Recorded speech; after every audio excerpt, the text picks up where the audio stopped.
IA तो instantaneous axis of rotation actually क्या है? अच्छा सुन लो, थोड़ी देर ज्यादा देर का है नहीं, इधर सुन। IA/OR अगर अपन बात करें तो बोलते हैं इंस्टेंटेनियस एक्सेस ऑफ रोटेशन। अगर अपन बहुत ध्यान से देखें तो एक्चुअली क्या है, वैसे इसके बिना भी पूरा रोटेशन जो हमने पढ़ा वैसे ही, कोई दिक्कत नहीं है। कभी-कभी चीजों को थोड़ा आसान कर देता है, थोड़ा अच्छा कॉन्सेप्ट है, ध्यान समझें। जैसे हम जानते हैं कि एक होता है लीनियर मोशन, क्या होता है? Linear motion. एक होता है प्योर रोटेशन, एक होता है कंबाइंड ट्रांसलेशन प्लस रोटेशन। जाहिर सी बात है कि combined translation plus rotation motion सबसे टफ है। उसको अगर हम चाहें तो प्योर रोटेशन में कन्वर्ट कर सकते हैं, अगर हम चाहें, और उसके लिए फील चाहिए होती है। जैसे अगर मैं बताऊं तो बेसिकली हम ये मान सकते हैं प्योर रोटेशन का क्या मतलब है कि it is fixed about axis and it is rotating. What do you mean by pure rotation? It is fixed about the and is completely rotating. But combined translation plus rotation में ऐसे अपने को कुछ नहीं दिखता, ग्राउंड ट्रेन में सब कुछ चल रहा होता है और घूम रहा होता है। But we can convert our combined translation plus rotation motion into a pure rotation motion, by considering an instantaneous axis of rotation. Let me tell you how.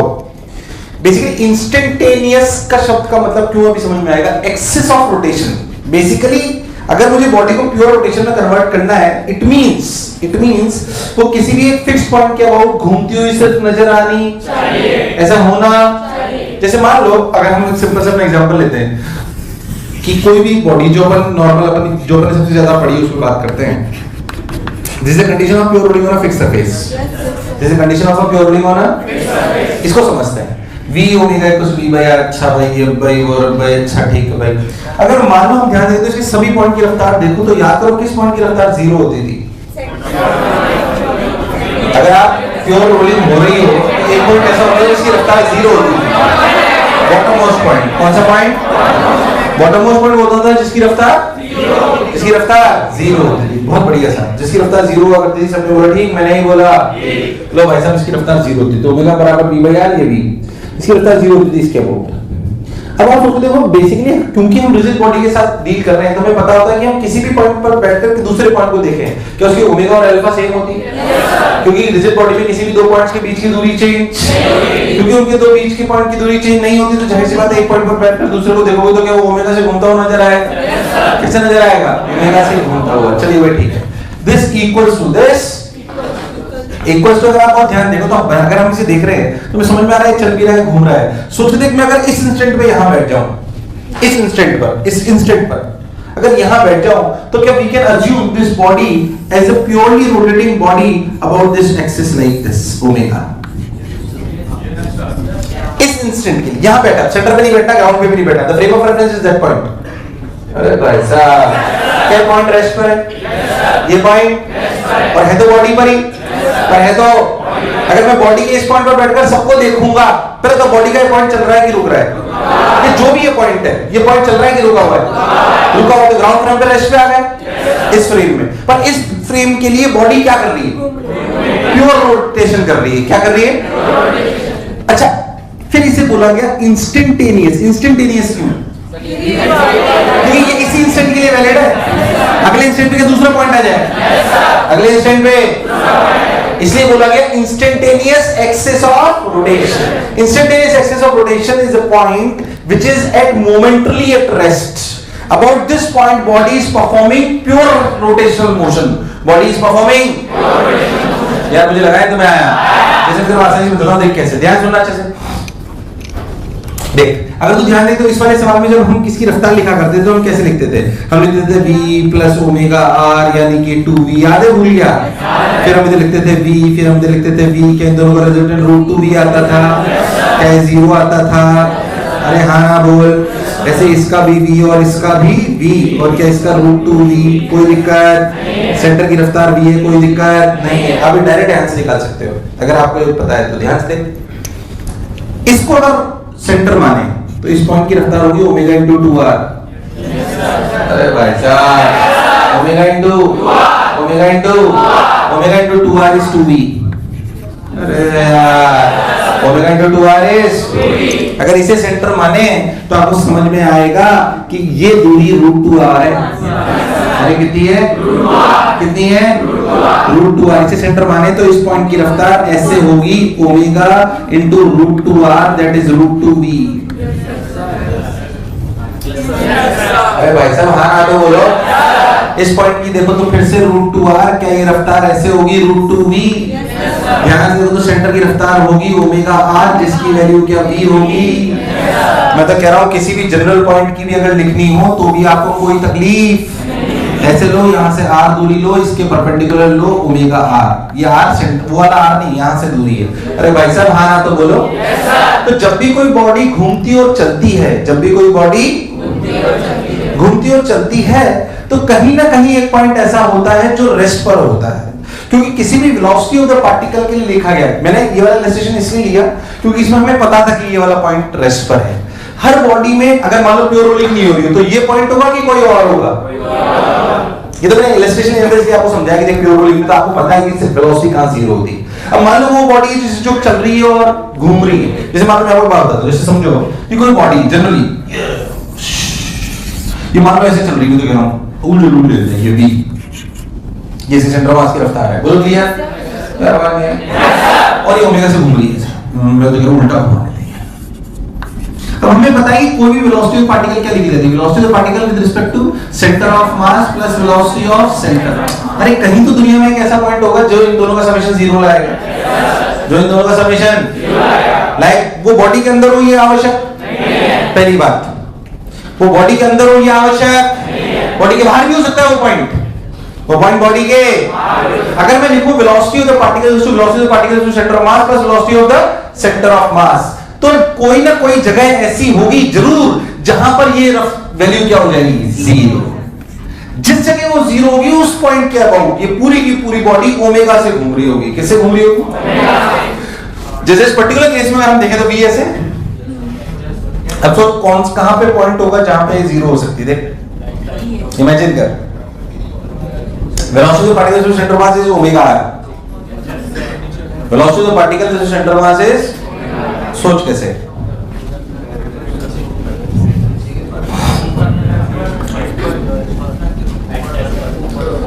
अगर मैं इस v के परपेंडिकुलर कोई लाइन, मैंने परपेंडिकुलर क्यों ली पहले सोच, क्या जीरो इस परपेंडिकुलर लाइन पे हो सकता है? अरे ओमेगा r तो इसके अपोजिट तो, अरे तभी तो जीरो होगा। नहीं आया नहीं आया नहीं आया नहीं आया नहीं आया नहीं आया। अरे भाई साहब हाँ ना तो बोलो। Draw a line perpendicular to v, क्या इसी लाइन पे वो होगा? क्यों? क्या तभी तो अपोजिट होगा, क्योंकि जब भी मैं वेलोसिटी इसमें जो भी पार्टिकल होंगे उनमें v ऐसे होगा और क्या ओमेगा उसके परपेंडिकुलर या उसके 180 या 0 तो तभी आएगा। मुझे लगा तुम्हें आया। अब तो ऊपर वाले पॉइंट पे जुड़ रहे हैं कि नीचे वाले पॉइंट पे घट रहे हैं? किसमें अरे कोई पॉइंट जैसे हो जिसमें जुड़ रहा होगा, कोई होगा घट रहा होगा, बोल किसमें? ध्यान से देखो तो यहाँ का अगर पॉइंट लूं तो ओमेगा r इधर आ रहा है, क्या v भी इधर आ रहा है? अरे नहीं आया। और ऊपर वाले पॉइंट में क्या कोई पॉइंट ऐसा हो सकता है x दूरी पर जहां पर v इधर हो और ओमेगा x इधर हो? अरे भाई साहब हाँ ना तो बोलो। मुझे लगा है तुम्हें आया। अरे नहीं आया, आया नहीं आया। मान लो कि ओमेगा x और जीरो हो गया और यहाँ पे रफ्तार जीरो हो गई है, तो मान सकते हैं कि this body is performing pure rotational motion about this axis like this. तो जो दूर तक मेरी बात समझ, दुनिया में कहीं ना कहीं जब भी body combined translational plus rotational motion करेगी तो दुनिया में कहीं ना कहीं एक ऐसा पॉइंट आएगा जिसमें इनका समेशन जीरो हो जाएगा। जिस जगह के अबाउट वो जीरो होगा, अच्छा वो पॉइंट फिक्स होगा कि चेंज होता रहेगा? चेंज होता है, इसलिए इसे बोलते हैं instantaneous. For every instantaneous of axis of rotation is same और चेंजिंग, सेम और changing, changing. For every instantaneous axis of rotation is changing. So confuse ना हो, अपन समझे कि हमेशा कहीं ना कहीं एक दुनिया में एक ऐसा पॉइंट होगा जो रेस्ट पर होगा। क्या होगा? वहां पर जाकर बैठ जाओ और पूरी बॉडी को प्योर रोटेशन मान लो। क्या मान लो? That is the use of IAOR। जैसे अगर आप ध्यान से देखो तो आप रफ्तार ऐसे लिखना सीखो या ऐसे लिखना सीख लो। क्या ये थोड़ा आसान है? ये थोड़ा, फिर मैं कह रहा हूँ IAOR के बिना भी तुम्हारा जीवन बहुत आसानी से चलेगा बिना किसी दिक्कत, इसलिए मैंने इसे आखिरी में पढ़ाया है। ये अगर अच्छे से सीख जाओ तो इसे यूज कर लेना कि मैं वेरीफाई कर पाऊं या कभी लगे तो मैं छोटा कर पाऊं, पर इसको लेके परेशान होने की आवश्यकता, जस्ट फील इट। क्योंकि एक्चुअली क्या है, रियलिटी में दिखता है कंबाइंड ट्रांसलेशन प्लस रोटेशन है। अगर ध्यान से देखो तो आप ऐसे सोचो कि ये घूम रहा है तो फीलिंग कम आती है थोड़ी, अरे यार धरती फोड़ के निकल रहा है, पर ऐसा हो नहीं रहा, पर इस इंस्टेंट में ऐसा महसूस करा जा सकता है। ऐसा मान के करो तो सवाल सॉल्व हो जाएगा, जबकि वास्तविकता में ऐसा हो, वास्तविकता में ऐसा हो रहा है। पर अगर ऐसे मान लो तो कोई बुराई, only for this instant, only for this, इसलिए उसे बोला जाता है इंस्टेंटेनियस एक्सेस ऑफ रोटेशन। क्या बोला जाता है? मुझे लगा नहीं तुम्हें आया, इसलिए उसे बोला जाता है इंस्टेंटेनियस एक्सेस ऑफ। अरे कभी तो हाँ बोलो, कोई दिक्कत वाली बात, सोच लो। बहुत बढ़िया साहब। तो इंस्टेंटेनियस एक्सेस ऑफ रोटेशन। अब आपको अपने शब्दों में क्या लिखना है कि जब भी कोई बॉडी, जो लिख रहा है बता रहा हूं, सुन लो अच्छे से, क्या अपने शब्दों में लिखना है। जब भी कोई बॉडी चलती है और घूमती है तो पूरी दुनिया में कहीं ना कहीं पॉइंट ऐसा आता है जहां पर VPC प्लस VC का समेशन 0। उस पॉइंट पर जाकर अगर हम बैठ जाए तो बॉडी उस इंस्टेंट के लिए उस पॉइंट के अबाउट प्योर रोटेशनल मोशन करेगी। पहले तक जो बोला चमका यार, हाँ ना बोल। अब अपने शब्दों में, और कहानी कुछ ऐसे भी लिख लेना कि हम अगर चाहें तो combined translational plus rotation motion को प्योर रोटेशन में कन्वर्ट कर सकते हैं IAOR की मदद से। IAO, फिर ये लिखना जो मैंने बोला, फिर सारी कहानी उतारना। क्या लिखें, क्या उतारें?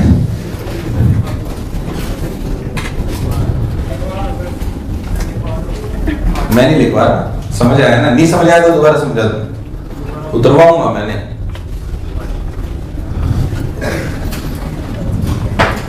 हम कंबाइंड ट्रांसलेशन प्लस रोटेशन को IOR की मदद से प्योर रोटेशन में कन्वर्ट कर सकते हैं। कहीं ना कहीं एक पॉइंट ऐसा होगा जहां पर VPC प्लस VC का समेशन 0 होगा। उस इंस्टेंट पर अगर उस पॉइंट पे जाके बैठ जाए तो पूरी की पूरी बॉडी प्योर रोटेशनल मोशन करेगी। That is how you convert combined translational plus rotation motion into pure rotational motion using IAOR।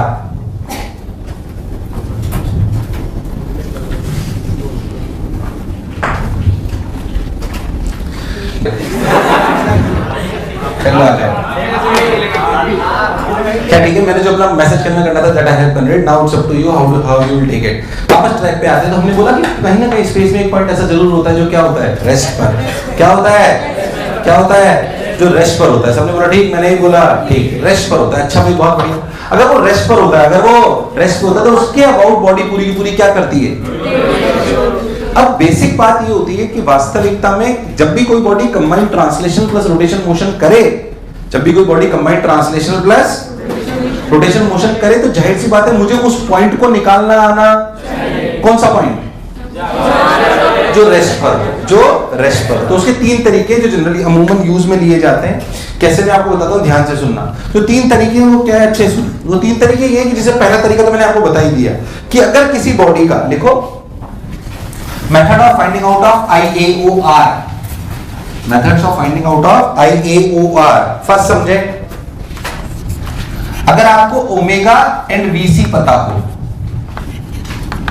Omega and VC पता हो, जो भी अभी मैंने सिखाया है, ओमेगा और VC अगर हमको पता हो तो हमें समझ में आता है कि अगर कोई भी बॉडी ऐसे चलेगी VC से तो क्या जो भी इसकी और अगर ओमेगा से घूम रही है तो लॉजिकल बात है कि जो draw a line perpendicular to VC, the response, draw a line perpendicular to VC, draw a line perpendicular to VC and try out find out the point where omega x equals to V and omega x are opposite. जैसे this for particular case क्या यहाँ पे कहीं आएगा? अगर ध्यान से देखो तो ये omega x इधर और क्या VC इधर, क्या ये बन गई IAOR? क्या बन गई यार? मुझे लगा नहीं तुम्हें आया। क्या बन गई? IA simple. तो अगर मुझे ओमेगा और VC पता हो तो draw a line perpendicular to VC, draw a line and find out the point omega x equals to V and omega x and V should be in opposite. अरे नहीं आया। जैसे मान लो अगर आप लॉजिकली सोचो कि कोई गोला है ऐसे घूम रहा है V से, पर घूम ऐसे रहा है ओमेगा से, सोच इसकी इंसिडेंट एक्सिस रोटेशन किधर होगी? किधर होगी? कोई भी पॉइंट हो सकता है। मान लो मैंने ओमेगा मान लो दे दिया मैंने 10, ध्यान सुनो ना, ये दे दिया मैंने 10 और ओमेगा दे दिया 2 रेडियन पर सेकंड। बोल कितना ऊपर? कितना ऊपर? क्या बोल सकते हैं 5 मीटर ऊपर के इसके IAOR है? क्या है इसका? जाहिर सी बात है हमें समझ में आएगा कि कहीं ना कहीं एक पॉइंट होगा जो रेस्ट पर होगा, उसके about body pure rotation motion कर रही होगी। अरे पर वो पॉइंट निकालना आना, तो जो सबसे 90% 95% टाइम जो सिचुएशन होती है उसमें हमें VC और ओमेगा पता होता है। क्या पता होता है? अगर BC और ओमेगा पता है तो अपने को क्या करना है, draw a line perpendicular to BC and try out the find out the point where omega x equals to v, omega x equals to v on that line and they should be opposite to each other, they should be opposite to. क्या और पे करूं कि बात समझ आ गई? बाकी बात सेकंड, कभी कभी क्या हो सकता है उसे ध्यान से सुन लें, स्टैंडर्ड फॉर्मेट है, अच्छे समझ लें। कभी कभी ऐसा होता है कि आपको VC गिवन नहीं होता, सेकंड फॉर्मेट ध्यान समझिए अच्छे से। सेकंड फॉर्मेट के अंदर कभी कभी ऐसा होता है कि आपको VC नहीं गिवन होता, आपको पता होता है velocities of 2 points, velocities of 2 points. मैं आपको इसको एक अपने जो स्टैंडर्ड इलस्ट्रेशन है उसके थ्रू बताता हूं। मान लो कि आपको दो वेलोसिटीज पता है, v1 vector and v2 vector, इसमें से कोई सेंटर ऑफ मास हो कोई जरूरी नहीं है। हमें तो पता है कि वो बॉडी चल रही है, घूम रही है, हमें उसकी ओमेगा भी नहीं पता, BC भी नहीं पता, पर उसके 2 पॉइंट की रफ्तार, अरे भाई साहब हाँ ना बोल, मान लो मेरे को 2 पॉइंट की रफ्तार पता है, तो फिर मैं ओमेगा कैसे निकाल लूंगा या मैं वो कैसे निकाल लूंगा? जैसे मैं आपको अपने स्टैंडर्ड इलस्ट्रेशन से बात समझाता हूं। जो हमारी बॉडी प्योर रोल करती है, जो हमारी बॉडी, उसको ध्यान से समझना, जो प्योर रोल करती है उसके अगर हम पॉइंट्स की बात करें तो मान लो ये 2v, क्या चीज, इसकी वेलोसिटी याद करें ऐसे होती थी √2v, इसकी ऐसे होती थी √2v, और ध्यान से देख तो इसकी v। अब देख मान ले तुझे इनमें से कोई भी दो पता है, इनमें से एक बात अच्छे से समझो कि अगर कोई भी 2 पॉइंट्स की रफ्तार पता है, जैसे मान लो ये ऐसे पता है कि ये v1 है, v1 वेक्टर, अरे बोलो क्लियर, और ये पता है v2 वेक्टर। जो भी वेलोसिटी v1 v2 है क्या ग्राउंड के फ्रेम में? yes, अगर मैं इंस्टेंटेनियस एक्सिस रोटेशन कंसीडर करूं तो उसके लिए क्या ये बेसिकली ओमेगा r1 होगा? yes, क्या होगा? और क्या ये ओमेगा r1 की डायरेक्शन क्या परपेंडिकुलर टू v1 होगी? yes, अगर मैं इसे प्योर रोटेशन मानूं तो v1 क्या एक वेलोसिटी है? yes, जो स्पेस में होगी ओमेगा r, क्या होगी? क्या होगी? क्या होगी? और क्या ये r vector perpendicular to v1 होगा? yes, इसका मतलब अगर मैं v1 के कोई लाइन परपेंडिकुलर ड्रॉ करूं, क्या ये बात तय है कि इसी एक्सिस पे IAOR होगा? yes, अरे भाई साहब नहीं आया, ये तो तय बात है ना, तभी तो ऐसा हो रहा होगा, वरना होना पॉसिबल नहीं है। So draw a line perpendicular to v1। अरे ये बात अगर v1 के लिए सही है तो v2 के लिए भी परपेंडिकुलर लाइन ड्रॉ करो, जहां दोनों मिले वो IAOR है, सिंपल। मुझे लगा नहीं तुम्हें आया, देख यहाँ पे कोई भी 2 पॉइंट ले, उनके परपेंडिकुलर पास करेंगे ना, यहीं से पास करेंगे, करके देख, कोई भी 2 पकड़, ये पकड़, ये और ये, इसका परपेंडिकुलर, इसका परपेंडिकुलर, इसका परपेंडिकुलर, इसका परपेंडिकुलर। अरे भाई साहब तुझे मेरी बात समझ आई कि नहीं आई? आई कि नहीं आई? तो लॉजिकल बात है कि अगर मुझे बॉडी के 2 पॉइंट पता हो, मुझे बॉडी के 2 पॉइंट की वेलोसिटी पता हो, तो उनकी डायरेक्शन के परपेंडिकुलर लाइंस ड्रॉ करें and intersection point will be IAOR, intersection point will be IAOR। यार मुझे लगा नहीं तुम्हें आया, आया नहीं आया। इसकी का एक और केस जिसे थर्ड फॉर्मेट बोलते हैं, ध्यान से सुन ले, ध्यान से सुन, जैसे तेरे को समझ में आ जाएगा जो मैं कह रहा हूं। सोच हमने v1 v2 दे दिया, देख इस वाले सवाल में देख 2v और v एक ही लाइन है, सोच तुझे 2v और v पता है तो एक ही लाइन है, तो फिर IAOR कैसे ढूंढेगा? अरे यार मान लो मैंने v1 v2 दे दिया, एक 2v दे दिया और एक, तो एक ही लाइन आई ना। अरे यार एक ही, फिर कैसे निकालेगा? मेरे को बता दे, ये v1 और v2 नॉट पैरेलल, तब ये कर पाओगे। अरे भाई साहब नॉट पैरेलल या एंटी पैरेलल, नॉट पैरेलल और एंटी पैरेलल, ठीक है, तब ये कर पाओगे। अगर पैरेलल या एंटी पैरेलल, जैसे ये v1 vector and v2 vector parallel और anti parallel to each other, अगर ऐसा है तो तुम कैसे करेंगे? जैसे मान लो कि ये बॉडी है, बोला कि इस पॉइंट की रफ्तार v1 वेक्टर है और बोला कि इस पॉइंट की रफ्तार v2 वेक्टर है। समझ आया? लाइन ड्रॉ करी तो एक ही आएगी, जब दोनों की परपेंडिकुलर लाइन ड्रॉ करी तो फिर पहला सेकंड फॉर्मेट तो कैंसिल आउट हो गई, सेकंड फॉर्मेट तो। अरे पर ये तो समझ आया कि v1 और v2 इसी लाइन पे कहीं लाइन, मतलब v1 v2 की वजह से जो IAOR आई कि इसी लाइन पे लाई कर रही है। अब लॉजिकली सोच, इसमें IAOR कहां होगी? ऊपर नीचे बीच में।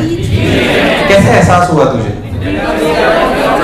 सोच अगर मैं यहाँ IAOR ले लूं और ओमेगा ऐसे लूं तो v2 इधर आना पॉसिबल नहीं है। अरे नहीं आया। ऊपर ले लूं तो ऐसा पॉसिबल, क्योंकि दोनों अपोजिट हैं, दोनों दोनों तो बीच में कहीं होगी। अब लॉजिकल है, मान लो यहाँ कहीं है, मुझे नहीं पता कहां पर है, पर मान लेते हैं यहाँ कहीं है। ये दूरी मान लो x, अगर ये दूरी हमें पता है d, तो क्या ये दूरी है d माइनस x? अब बहुत सिंपल सी बात है, क्या v1 इक्वल टू है ओमेगा x? अरे भाई साहब, v1 इक्वल है और v2 equal to omega d minus x। Divide करते ही क्या x आ जाएगा? डिवाइड करते ही क्या आ जाएगा? क्या आ जाएगा? क्या आ जाएगा? क्या आ जाएगा? That is how you will get IAOR, that is how you will get. जैसे इस पर्टिकुलर सिचुएशन में अगर अपन ध्यान देंगे, मुझे दोनों पॉइंट पता है, तो मुझे समझ में आया कि ये 2v और ये v, तो जाहिर सी बात है IAOR नीचे होगा। क्यों? अब सुनना, नीचे क्यों? अब सुनना अच्छे से, कोई बच्चा बोले सर नीचे क्यों? जैसे मैं आपको फील बता करता हूं, ध्यान सुनना। जैसे यही सवाल, सिर्फ ये दोनों गिवन, बच्चा बोले सर ऊपर भी तो हो सकती है, ध्यान सुनना, मेरे को बोलने दो, कौन ज्यादा है 2v की v? अगर तुम ऊपर ले लो तो यहां लिखा जाएगा ओमेगा x, फिर यहां लिखा जाएगा ओमेगा x प्लस r, तो ज्यादा आना चाहिए। तुझे मेरी बात समझ? तो बच्चा बोले सर नीचे क्यों? मैं तो ऊपर भी जा सकता हूँ ना, ऐसे भी तो हो सकता था कि यहाँ हो और ऐसे ऐसे घूमे। अरे हाँ ना बोले यार, तो क्यों नहीं है उसका कारण बताता हूँ। अगर ध्यान दो, अगर आप इसके बाद ओमेगा मान लो, तो ओमेगा x है 2v, पर ओमेगा x प्लस r है v, ऐसा होना पॉसिबल?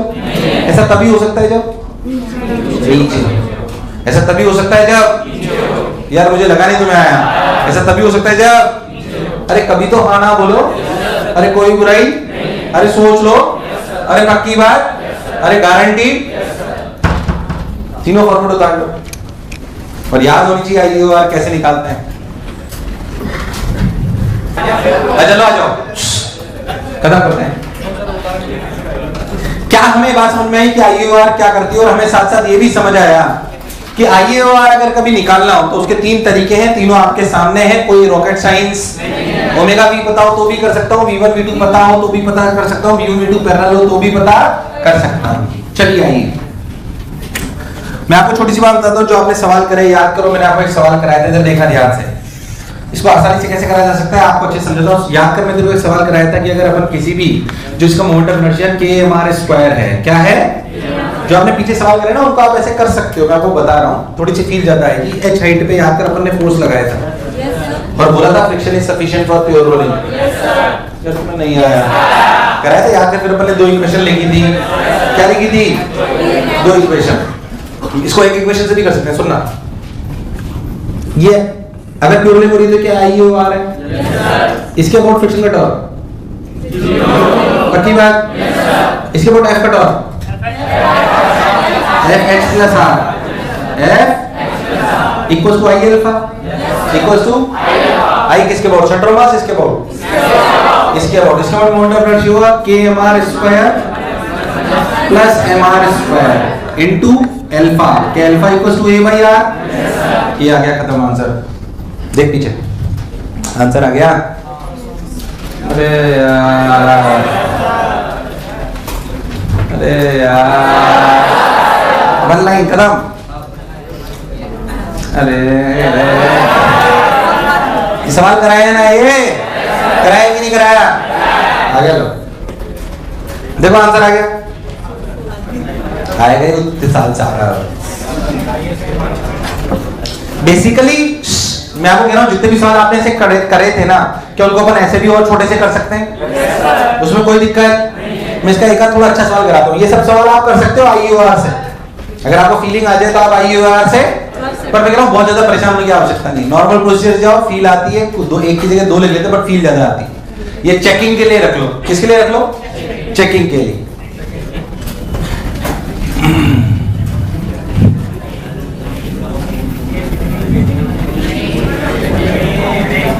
अब सुन, इधर देख, एक अच्छा सवाल बताया था, देख। एक तुम्हें बात समझ आई? समझ आई कि नहीं आई? एक अच्छा सवाल इस पे ये है, मान लो ये वो कंस्ट्रेंट मुझे आपने पढ़ा था, वहां से बता रहा हूं, ध्यान सुन। मान लो मैं आपको बोलूं कि एक रॉड है, थीटा एंगल, लेंथ L, इसका ये पॉइंट V1 से इधर भाग रहा है। अच्छा सबसे पहले तो ये बॉडी क्या कर रही है, चल रही घूम रही है दोनों, ध्यान से देखिए कंबाइंड ट्रांसलेशन प्लस रोटेशन है, सेंटर मास रेस्ट पे नहीं है।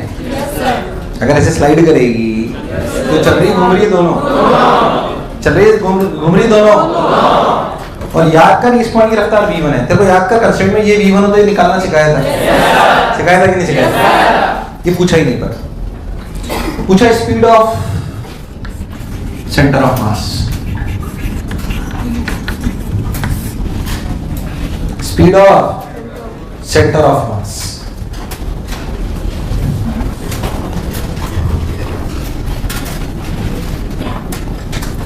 Speed of center of mass.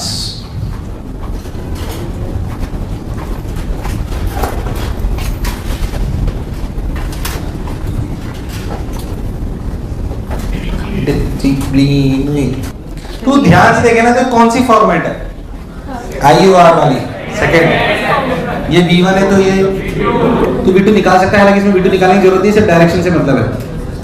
क्या मुझे ऐसी बॉडी जो चल रही है और घूम रही है उसके 2 पॉइंट की रफ्तार पता है?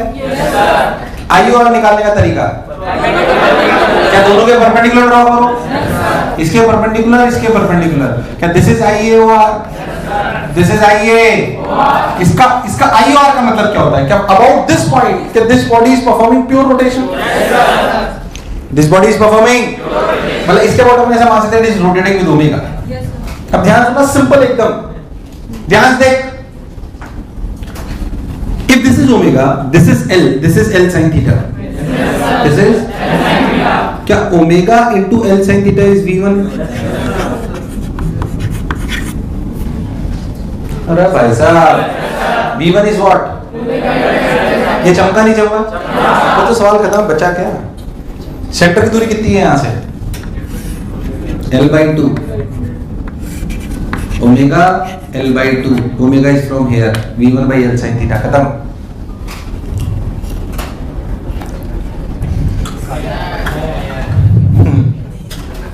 क्लासिक सवाल है, ध्यान से सुनना फिर से, चलो तो विश्वास ही नहीं हो रहा, इसलिए तो यहाँ कराया ये V2 और ये, अरे V2 V1 2 पॉइंट की रफ्तार पता है, V2 को निकालने की जरूरत नहीं पड़ेगी, डायरेक्शन पता है। क्या ये बॉडी कंबाइंड ट्रांसलेशन रोटेशन कर रही है, तो क्या कोई पॉइंट ऐसा होगा जिसके अबाउट IUR आएगा? बेकार रिस्पांस आ रहा है, जिसके अबाउट IUR आएगा, तो ये V1 और ये V1 और ये V2, ध्यान से परपेंडिकुलर ड्रॉ करोगे, this is IUR।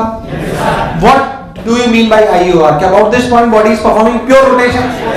Suppose with omega, suppose with omega।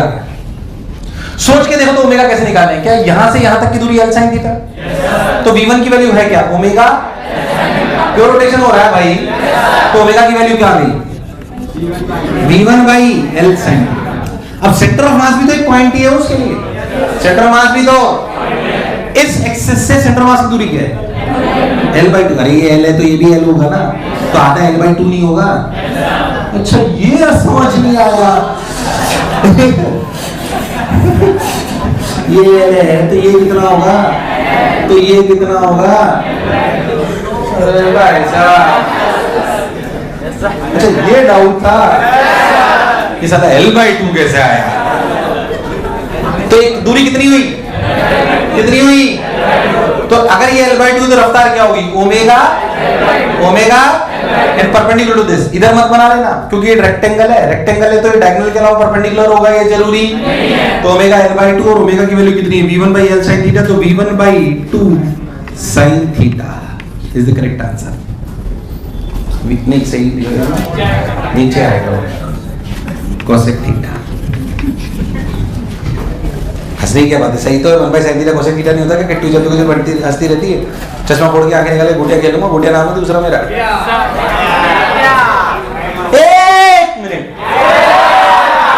तुम्हें समझ नहीं आया? थोड़ी देर तक तो लग रहा था सर IUR हमें समझ आई है, बहुत अच्छा सवाल कराया मैंने, उसमें गलती कर दी क्या करा के? अरे मरो मत, आ जाएंगे ना। एक पहले तो क्या IUR समझ आया? ऐसा नहीं इसमें और नहीं पढ़ा जाता, पढ़ा जा सकता है, पर जो पढ़ा है वो भी बहुत ज्यादा है, बहुत ज्यादा रिक्वायरमेंट कोई खास बात नहीं है। एक आध चीज और एक्स्ट्रा पढ़ाया तो मैंने पढ़ाएगा उसमें toppling of a car in turning. चल पढ़ लेते हैं, टाइम है तो आ जाओ।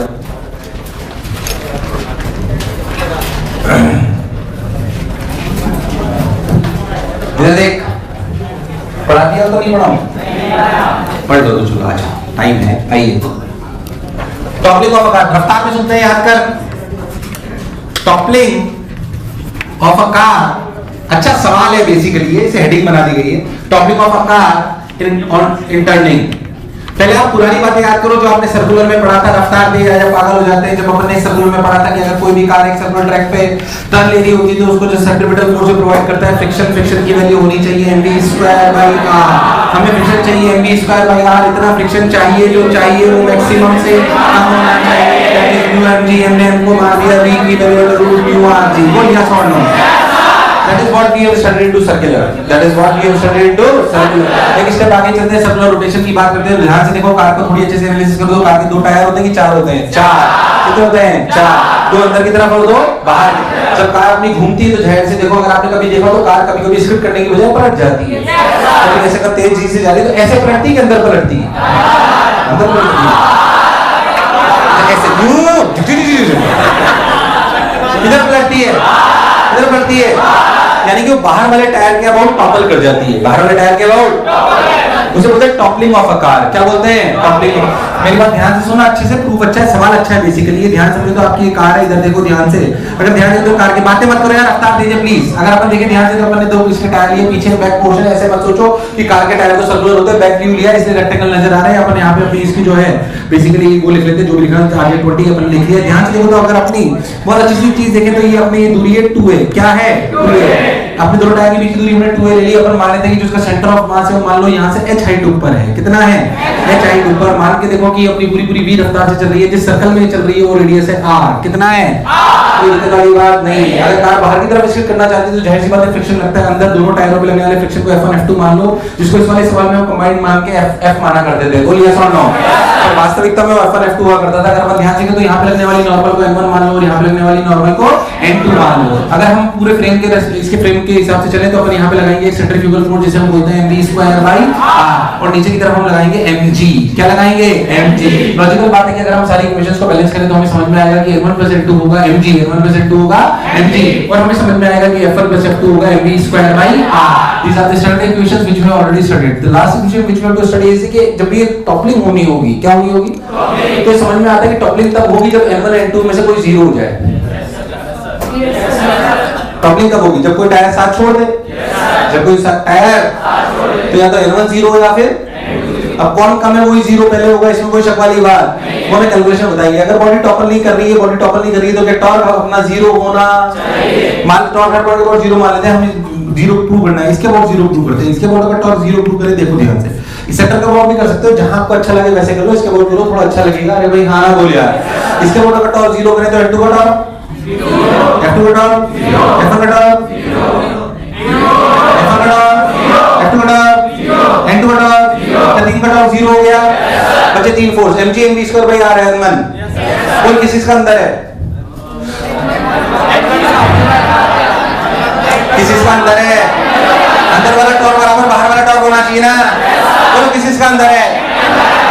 n1 × 2a, n1 × अंदर बाहर, अंदर बाहर। और बोलो किसका अंदर है? तो mv²/r का भी अंदर है। mv²/r × h के अंदर टॉर्क है। सबने बोला ठीक, मैंने नहीं बोला, नहीं आया। n1 के अंदर, mv²/r के अंदर। बाहर किसका? किसका? mg। कितना? mg × कोई बड़े वाली बात? अरे कभी तो हाँ ना बोल। ध्यान से देख तो ये वैल्यू आई mg/2 माइनस mv²h/2ra। अरे भाई साहब, n1 की वैल्यू आई mg/2। अबे सॉल्व कर दिया एक ही क्वेश्चन में। अरे हाँ ना तो बोल। n1 की वैल्यू आई mg/2 माइनस mv²h/2ra। अरे नहीं आया, आया नहीं आया, n1 आ गया। सोच यहाँ पे n1 रख दो तो क्या n2 है? mg minus this, mg minus this करोगे तो देख n2 क्या आएगा? n2 आएगा mg/2 प्लस mv²h/2r। अब बता कहाँ खतरा है 0 होने का? n1 पे n2 पे? N2 0 होना पॉसिबल मतलब टॉपल N2 के अबाउट ही करेंगे। सोच अगर टॉपलिंग नहीं होनी है, टॉपलिंग अगर टॉपलिंग तो ये वाली वैल्यू 0 से बड़ी होनी, इससे बड़ी होनी चाहिए। 0 हुई तो टॉपलिंग हो जाएगी, नहीं आया। For no toppling, for no toppling क्या N1 should be greater than equal to 0? should be greater than equal to 0? मुझे लगा नहीं तुम्हें आया, नहीं आया। तो N1 should be greater than equal to 0 यानी कि लिखा गया mv square h by 2ra should be less than equal to mg by 2। 2 ने 2 को मार दिया, m ने m को मार दिया, v should be less than under root of नहीं r एक आ गया तो है R G A by H. अरे जी है भाई, ए स्क्वायर कर दिया, नहीं आया। तो लॉजिकल बात है, जितनी ज्यादा ये रफ्तार होगी उतना खतरा कम होगा। अरे ये वी मैक्स है, इससे रफ्तार कम होनी, तो किसी भी कार के लिए ज्यादा होना चाहिए कम?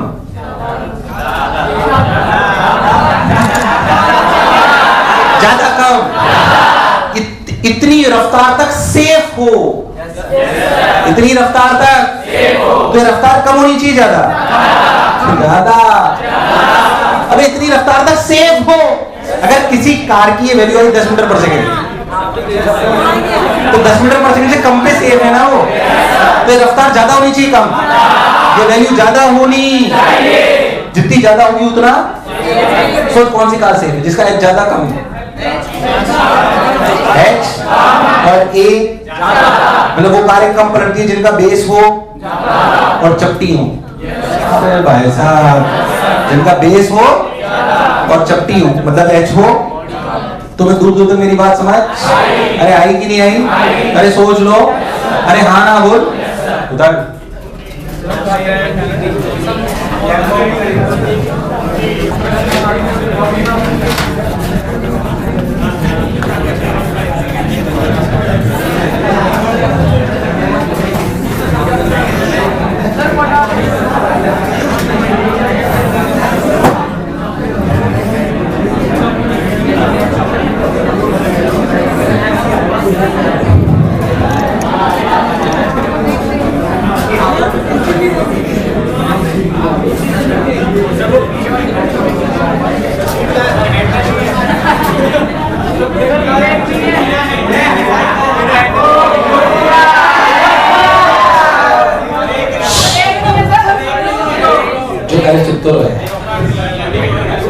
अच्छा लगेगा। साइकिल चलाइए, चलाएंगे नहीं चलाएंगे?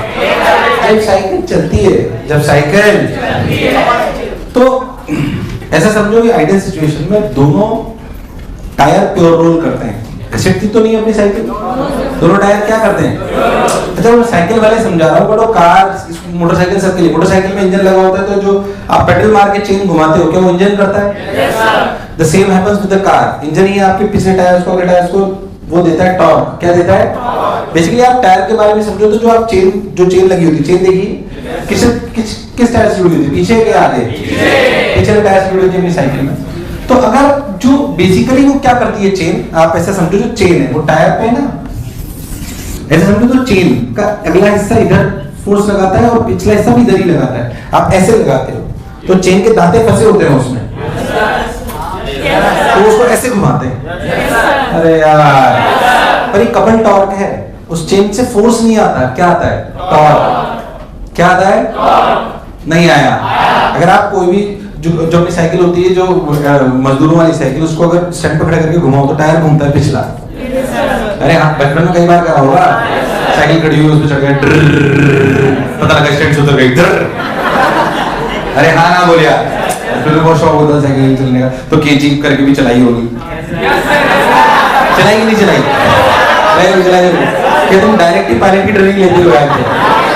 आ जाएगा बेटा, है ना? तो ये अपना FF क्या चीज अपना FF। तो बेसिकली वो कपल टॉर्क देता है। क्या देता है?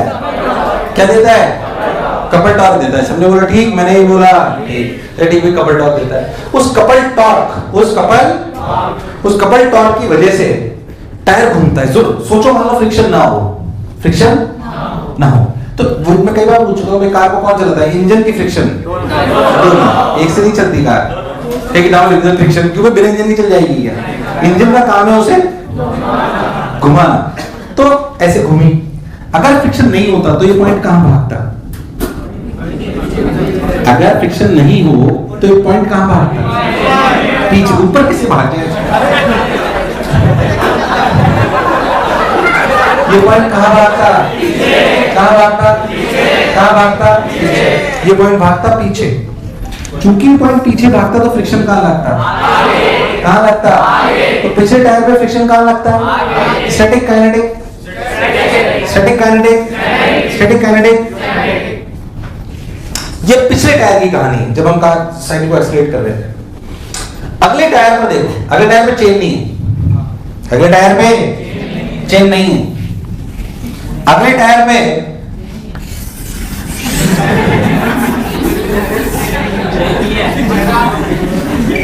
अगले टायर पे मान लो जैसे रॉड है, ऐसे ये रॉड, इस पे जो भी फोर्स लगाएगी वो ऐसे होगा या एक्स वाई से हमें कोई खास लेना नहीं, वो तो इंपल्स लाएगी, एक ऐसा फोर्स।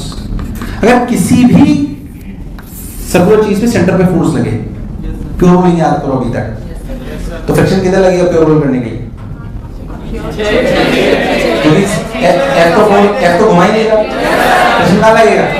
कौन सा? Static kinetic, static kinetic. तो पिछले टायर पे फ्रिक्शन कहां लगा? आगे। पिछले टायर पे फ्रिक्शन कहां लगा? और अगले टायर पे? अगले टायर पे साइकिल चली क्यों?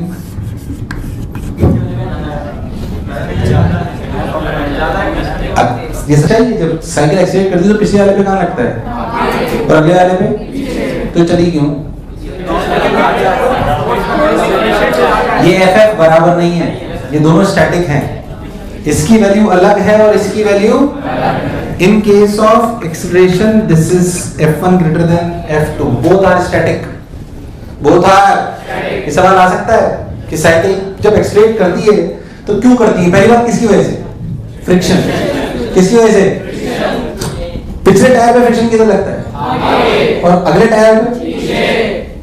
फिर भी क्यों चलती है? क्योंकि दोनों फ्रिक्शन बराबर, ये स्टैटिक फ्रिक्शन का मैग्नीट्यूड, इसलिए लोड ज्यादा पीछे रखा जाता है। आप पीछे की तरफ बैठते हो आगे की तरफ?